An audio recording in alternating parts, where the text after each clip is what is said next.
नमस्कार, BHVC news में आपका स्वागत है। मेरा नाम है विपिन विभाग। विदेशी कंपनियों का भरोसा भारत पर बढ़ता जा रहा है। टेक्नोलॉजी और इलेक्ट्रॉनिक्स के मामले में दुनिया का हब माने जाने वाले जापान की सबसे बड़ी कंपनी जल्द ही भारत आ रही है। इससे चीन को बड़ा झटका लगेगा, क्योंकि उसकी गलत नीतियों के चलते बड़ी बड़ी कंपनियों ने उससे किनारा करना शुरू कर दिया है। वहीं विदेशी कंपनियां भारत को विकल्प के तौर पर देख रही हैं। अब जापानी कंपनी ने भी भारत में अपना मार्केट बढ़ाने का फैसला किया है। बिजनेस स्टैंडर्ड की खबर के मुताबिक जापान की सबसे बड़ी कंपनियों में शुमार TDK कॉर्पोरेशन भारत आ रही है। यह कंपनी एप्पल इंक की वैश्विक लिथियम आयन बैटरी सप्लायर है।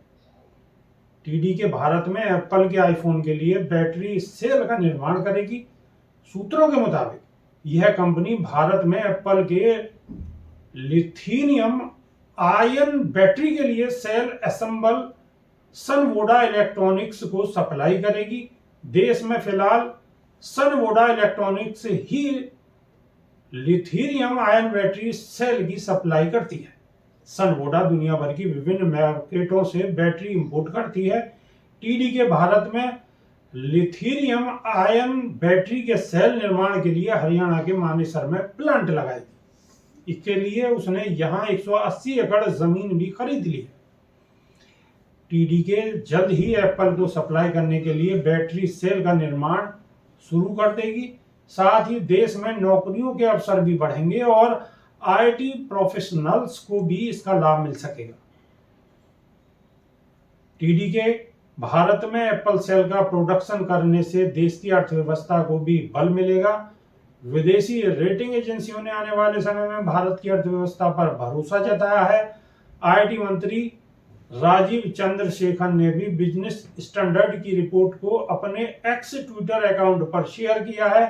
पोस्ट में उन्होंने लिखा है कि भारत में मोबाइल मैन्युफैक्चरिंग को बढ़ाने की प्रधानमंत्री नरेंद्र मोदी की दूरदर्शी PLI योजना के लिए एक और बड़ी जीत। एप्पल के लिए सेल की सबसे बड़ी सप्लायर TDK हरियाणा के मानेसर में 180 एकड़ जमीन पर यूनिट लगाने जा रही है, जहां आईफोन की बैटरी के सेल का निर्माण किया जाएगा। एप्पल, TDK और हरियाणा के मुख्यमंत्री को मुबारकबाद। देश में इलेक्ट्रॉनिक्स बाजार को बढ़ावा देने और दुनिया भर की बड़ी एवं प्रमुख कंपनियों को यहां लाने के भारत सरकार के लक्ष्य को साकार करने के लिए बधाई। TDK भारत में आने से 8,000 से 1 लाख तक नौकरियों के अवसर खुलने वाले हैं। भारत का मार्केट काफी बड़ा है, इसलिए कंपनियां यहां पैसा लगा रही हैं, जबकि चीन को नुकसान उठाना पड़ रहा है। दरअसल चीन की गलत नीतियों और दखलंदाजी के कारण कई कंपनियों ने चीन से निकलने का फैसला कर लिया है और ये कंपनियां भारत को बड़े विकल्प के तौर पर देख रही हैं।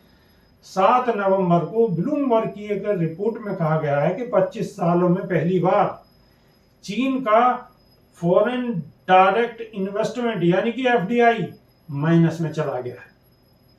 उसके विदेश निवेश में 11.8 बिलियन डॉलर की कमी आई है।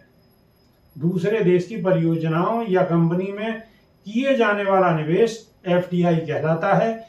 यह डायरेक्ट निवेश होता है जिसके जरिए किसी देश की कंपनियां दूसरे देश की कंपनी में अहम हिस्सेदारी खरीद कर अपनी उपस्थिति दर्ज कराकर पैसा कमाती है।